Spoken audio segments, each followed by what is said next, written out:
Hello and welcome to Ferris Sports Update. I'm your host, Rob Bentley, and thanks for tuning in.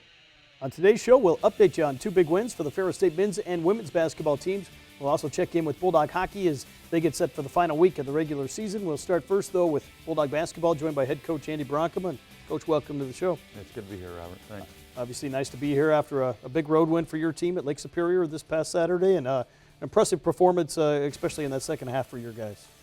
Yeah, it's a tough place to play, and we've had some battles up there over the years, and then at our place too. So, got off to a little slow start, but just hung in there, and we raised, I think it was an 8 or 9 point deficit, and took a little bit of a lead at half, and in the second half we just kept grinding it out. So I think our physicality and just our grit was on par with Lake State. I think they're a very physical team, and I think they're very gritty, and I think they're we met them there, and that was very important for us. But Solomon had a huge game, and to win big games on the road, it takes special performances, and he had one, so we'll take it.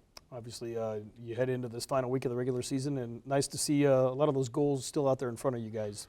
Yep, that's what we're talking about. We have the goals down on paper, and you talk about them, and honestly, for a long time, you bury them, because the only goal that matters is to become the best you can be, and to improve, and to work at it daily. And but you start with the end in mind. At the beginning of the year, you write these things down, or you think about them, and now they're starting to surface. So we're not.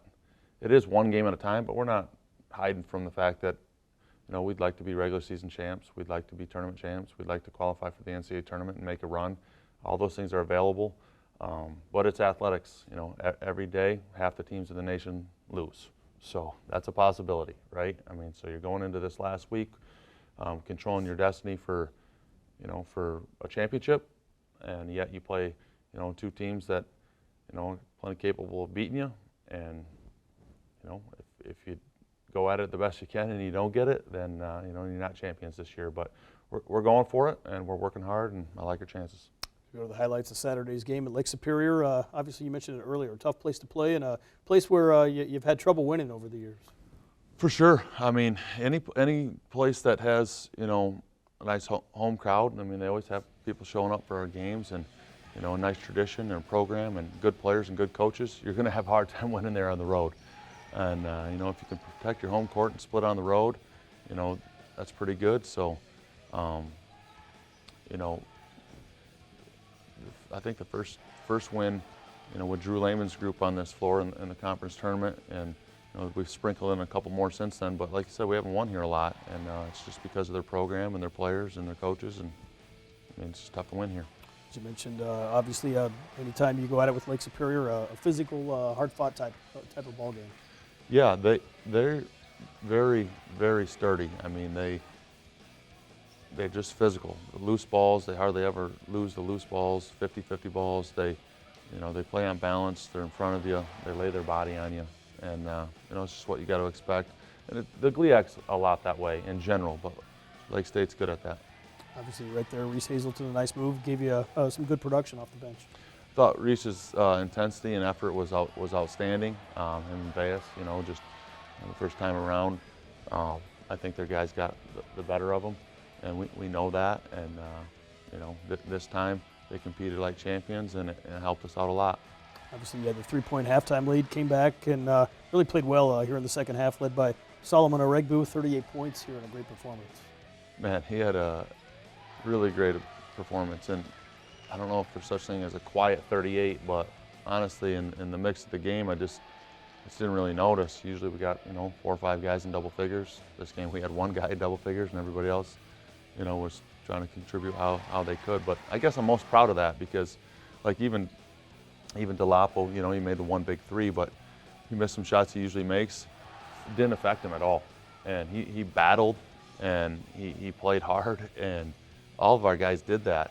And maybe earlier in the year, if we weren't front running or making shots, we would have let it affect our defense or our focus on what the scouting report is. And we didn't this game, so pretty impressed. Obviously, offensively able to score some points, but defensively, you guys did a nice job, especially going down into the latter stages of the game. Yeah, it was definitely a defensive game. I mean, both teams shot low percentages, and we're real familiar with what they were trying to do to each other, as far as the plays or the offense or the system or the philosophy. So it was a lower scoring game and a defensive battle, low field goal percentage, but you want to be able to win games different ways, and I was glad we came out on top. How important is it to win a game like that, going on the road in a tough place and being able to pull out a win as you get into the latter stages of the season? Well, we haven't been as good on the road as we have wanted to this year, that's for sure. At the same time, we're basically splitting those road games, so we're right there. You just want to do a little bit better than the formula, and so I think this team is growing. That was a big road win for us, and we got 2 more coming up, so it doesn't get any easier, and we'll just keep doing the best we can. Obviously, you mentioned 2 more this week on the road, short road trips, but to Davenport and Grand Valley State, 2 longtime rivals here in the GLIAC.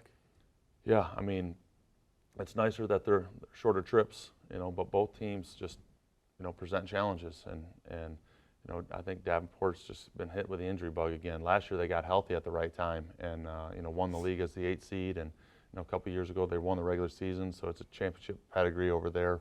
They're used to winning, even back in the day in their NAI days. They just all they do is win. And then looking at Grand Valley, it's real weird because we played them the very first conference game, and now we play them the last conference game. So, once we start to study them, it's going to be a whole new study because they've changed a lot. We've changed a lot. But I have noticed, I've kept track, and I just think Coach has done a great job there at Grand Valley. Cornell's done a great job of keeping them together and just prevailing. And they've won 8 out of their last 10, I think, and they're pretty hot, and they've stuck together. And I'm impressed with that because first year, new system, new coaches, new ideas. People can not like it, or things can fall apart, and it hasn't there. It's just gotten better, so it's real impressive, and that'll be a good game too. Obviously, these 2 games important in terms of the regular season championship hopes, the conference tournament seeding, but obviously you want to be playing your best basketball going into the league tournament as well.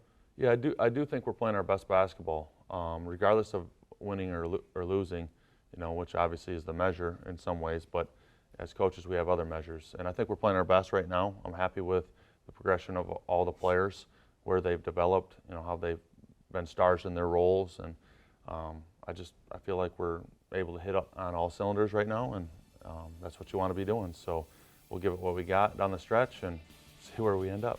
Obviously, you put yourselves in position, one of the top 10 teams in the region, and these games all going to factor into the regional equation here going into the postseason play. Yep, that's another big thing for us is trying to get into the region. Obviously, if you win the conference tournament, you're in, so everybody wants to do that. But if not, you want your resume to be strong enough to get in the rankings, and then you kind of hope that other conferences don't have upset winners in their tournament. You hope their big teams win and nobody sneaks in there and steals a bid. But that's basketball. That's how it works. So there's been years where we weren't in it and we snuck a bid, and we were happy about that. So down the stretch here, that's important. But again, the regional rankings, I mean, they change. I think there's 3 of them, right? And the first one's alphabetical, so they change so much. It's nice to be in the mix. It really is, but it's hardly worth even looking at because things change so much. You start scoreboard watching and it just drives you nuts. So just worry about your team. Try to be the best you can be. Coach, congrats on the win. Best of luck this week at Davenport and at Grand Valley State. We'll take it. Thanks, Robert. We'll be back with more Ferris Sports Update right after this.